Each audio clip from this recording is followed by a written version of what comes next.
네, 안녕하세요. 저는 정의당 국회의원 장혜영입니다. 국회 기획재정위원회에서 활동하고 있고요.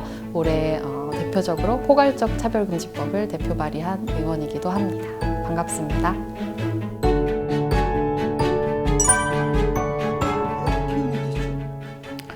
그 한마디로 얘기하면 지쳐서 했다.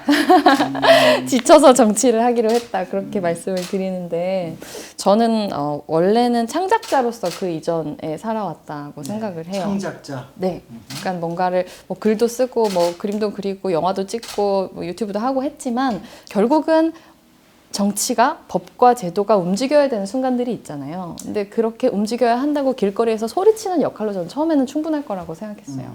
하지만 정치가 약속을 해놓고 그 약속을 지키지 않을 때 한 사람의 시민으로서 좀 너무 무력하다는 생각이 많이 들었어요. 물론 다시 소리를 치고 그 변화를 이끌어내기 위해서 노력을 해야 되지만 이것보다 좀 더 직접적으로 개입하고 싶다. 더 이상은 국민청원하면서 지치는 이 마음만으로는 안 되겠다라는 생각이 들어서 좀 직접 해보지 뭐.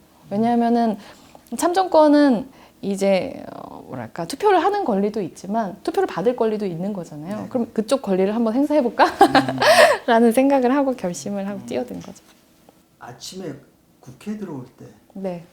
어떤 기분이에요?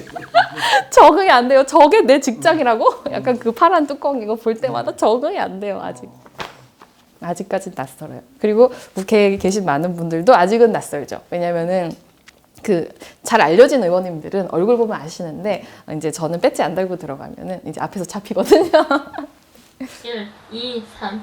1, 2, 3? 1, 2가 아니고 1, 2, 3? 1, 2. 눈이 몇 개야? 2개. 그치? 근데 1, 2, 3는 어디서 나온 거야? 그 다큐멘터리 동생과 찍은 게 네. 제목이 어른이 되면. 어른이 되면. 네. 왜 그런 제목을 줬죠?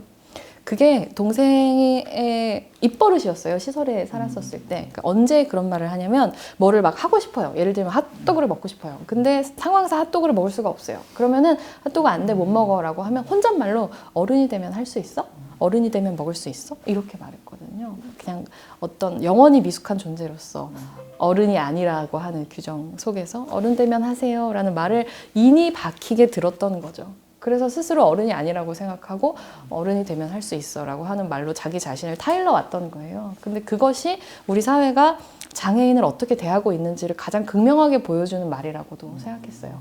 영원히 미숙한 존재. 80살이 돼도 90살이 돼도 언제까지나 정신은 3살이에요 라는 취급을 받는 그거. 무사히 할머니가 될 수 있을까? 네. 노래 제목이죠. 제가 노래 제목이죠. 만든. 네. 네. 언제 만드셨죠? 이거? 다큐멘터리 만들 때 이제 OST가 그 안에 노래가 필요한데 돈이 없어서 사서 쓰지 못하고 만들었었습니다. 한번 들어봅시다. 그럴까요? 좋아요. 이렇게 될 줄은 몰랐지만 한번 네, 불러보겠습니다. 기타를 보는 순간 또 이렇게 눈썰미가 어마어마하시네요.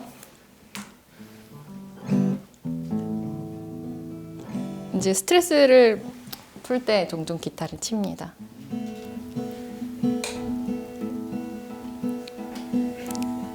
무사히 할머니가 될 수 있을까? 죽임당하지 않고 죽이지도 않고서 굶어 죽지도 굶기지도 않으며 사람들 사이에서 살아갈 수 있을까?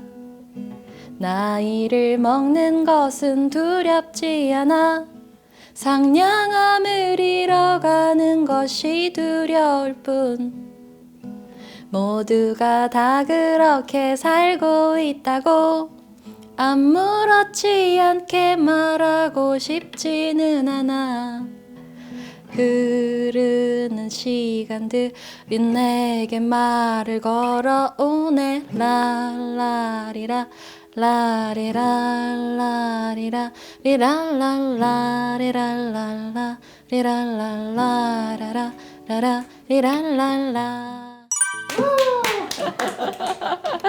긴장해가지고 그만큼 미래에 대해서 걱정입니까?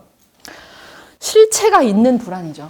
지금이야 뭐 제가 건강하고 젊고 하니까 일을 하면서 살지만 제가 과로하다가 아프기라도 하는 순간 이제 아프면 돈을 못 버니까 가난해지면 치료를 못 받으니까 더 아파지고 그러면 이제 그런 방식으로 아래로 삶이 곤두박질 치는 거는 너무 당연한 거잖아요. 제대로 된 사회 안전망이 없는 상태에서.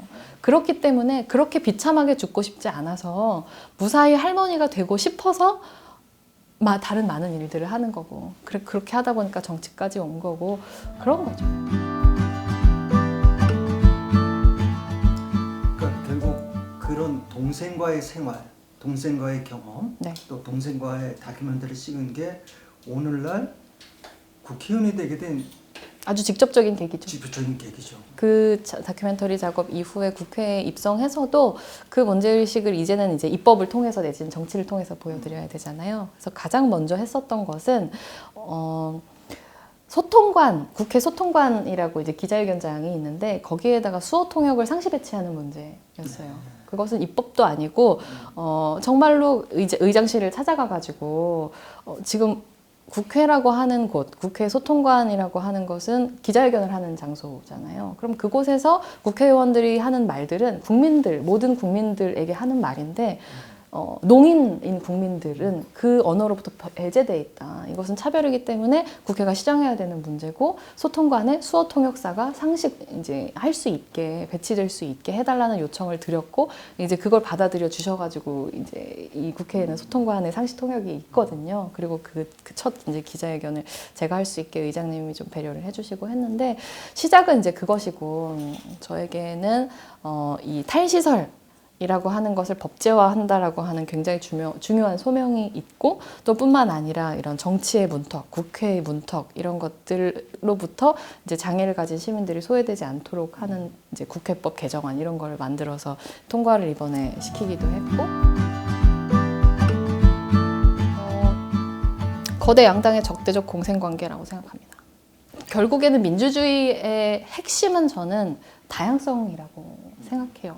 수많은 사람들이 같이 살고 있으니까 서로 다른 생각을 가진 사람들이 있는 건 너무 당연한 거고 하지만 옛날처럼 우리가 전쟁을 통해서 다른 생각을 가진 사람들을 몰살해버리는 것이 아니라 민주적인 제도, 민주적인 정치 이 시스템을 통해 가지고 다른 의견들이 잘 표출되고 그리고 토론을 통해서 합의를 통해서 그럼에도 불구하고 공통분모를 만들어 나가자라고 하는 것이 전 굉장히 우리가 갖고 있는 자랑스러운 시스템이라고 생각하는데 지금 대한민국 정치를 보면 더불어민주당 그리고 국민의힘 이 둘이 이미 기득권이 되어서 자기가 힘을 가지고 있는 것을 내려놓지 않기 위해서 너무나 많은 것들을 왜곡하고 있다고 생각해요. 저는 그래도 방향을 잘 잡고 움직이고 있다고는 생각해요. 그러니까 정의당은 정의당이죠. 그건 너무 당연한 것이지만 어떤 이 거대 양당 사이에서의 딜레마에서 어느 쪽 그러니까 국민의힘하고 같이는 할 수 없으니까 하지만 민주당도 뭔가 마뜩치 않은데 이 안에서의 딜레마에 갇혀왔었던 상황의 관성에 여전히 자유롭지 못한 부분들이 그런 면모가 있죠. 그런 부분들이 일각에 있지만 그럼에도 불구하고 정의당은 이 대한민국의 유일한 진보 정당으로서 정확하게 목소리 내야 한다라고 하는 방향성은 전 기본적으로 명확하게 설정되어 있다고 생각해요. 근데 약간 이제 헤매면서 가고 있는 게 안타까운 거죠. 하겠다라고 하는 마음으로 들어온 거에 가까운 거죠. 앞으로 정치인으로서의 장 의원은 어떠한 목표가 있습니까?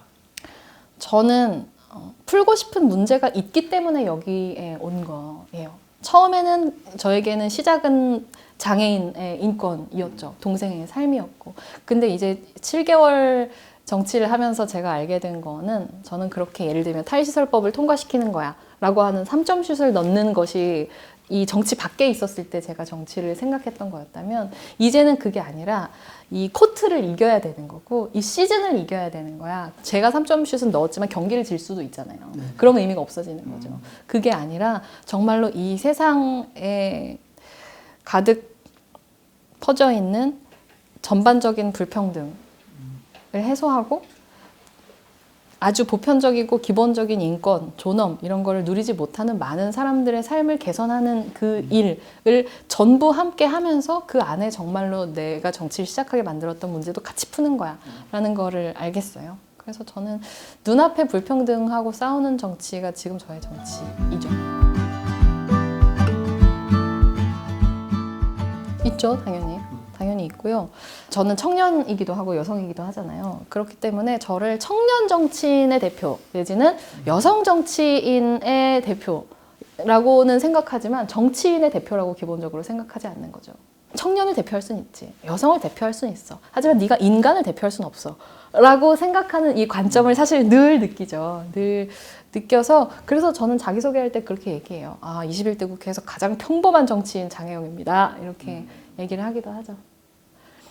그러니까 기본적으로 여성이니까 여성 의제에만 관심이 있을 거야 라고 하는 오해가 가장 많은 것 같아요. 네. 하지만 저는 인간을 위한 정치를 하러 나왔거든요. 네. 장 의원처럼 청년이지만은 이 땅의 변화와 개혁을 위해서 정치를 하고 싶은 젊은이들을 위해서 네. 어떠한 준비를 했으면 좋겠는지 조언의 말씀 좀 부탁드리겠습니다. 정치를 하겠다고 생각하고 계시다면 하세요. 생각만 하지 말고 지금 당장 하시는 게 좋다고 생각합니다. 당장 자신의 자리에서 시작할 수도 있고 2022년에 지선에 출마하실 수도 있습니다. 대선은 나이가 안 돼서 못하겠네요. 그러면 법을 바꾸는 데에 동참해 주실 수도 있고 당적을 가지실 수도 있고 그래서 저는 이제 여성정치발전기금이 있는 것처럼 청년정치발전기금 10% 이런 것들을 이제 법제화하는 노력들 이런 것들을 국회에서 열심히 하고 있을 테니까 지금 당장 시작하십시오. 외롭습니다. 와주세요. 그런 얘기 드리고 싶네요.